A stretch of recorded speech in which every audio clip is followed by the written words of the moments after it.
Andrea, Alloi, c'è un po' di rammarico, no? Perdete 2-0 una partita che avete per larghi tratti dominato, specie nel primo tempo, creando tante occasioni. Ci si aspettava il vantaggio del Sant'Elena e poi sono arrivati questi 2 gol in 4 minuti del Tortolì, lì si è decisa la gara. Sì, l'hai interpretato proprio bene la partita. L'abbiamo fatta noi, abbiamo subito gli unici 2 tiri in porta, ci hanno fatto 2 gol. Abbiamo fatto una grande partita, mi dispiace solo per i ragazzi, perché comunque se c'era una squadra che poteva ambire a vincere eravamo noi, perché abbiamo fatto la partita noi. Ecco, tra l'altro una gara che avete affrontato insieme al Tortolì senza sapere che ci poteva essere il salto in eccellenza, ma era comunque un dovere vincerla. No, beh certo, quello sempre, perché comunque stai facendo una finale, è giusto che comunque scendi in campo per cercare di vincerla. Per la fine 2 episodi ci hanno condannato e merito un applauso agli avversari. Sta festeggiando giustamente il Tortolì in attesa che poi possano anche loro sperare appunto in questa eccellenza. Tu sei arrivato a Tortolì, un campo che conosci benissimo.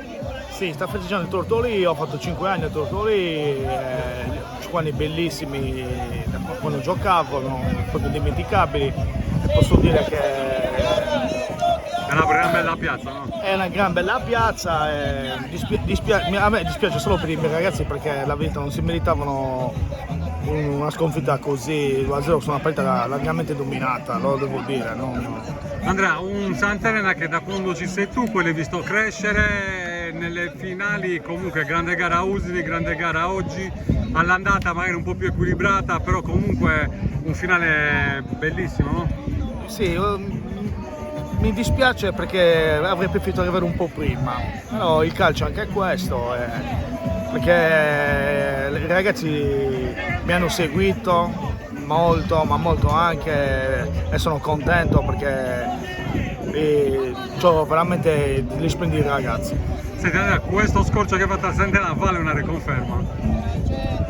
Io vivo la giornata, quello che io penso che il mio lavoro l'ho fatto abbastanza bene, ho ristabilito l'equilibrio in un gruppo che era sfasciato, ho portato cose nuove che non facevano, mi hanno seguito i ragazzi, tutto quello che viene in futuro vediamo, ne parliamo con la società, quello che vogliamo fare, se vogliono riconfermare Andrea Alloi bene, se non vogliono riconfermare Andrea Alloi non fa niente. Se non ti riconfermano in tal caso rimane una bella parentesi, hai fatto una bella esperienza. Quello sempre, è sempre una bella parentesi, quando scendi nei campi di calcio è sempre una bella parentesi, è sempre bello essere sia da giocatore che da allenatore.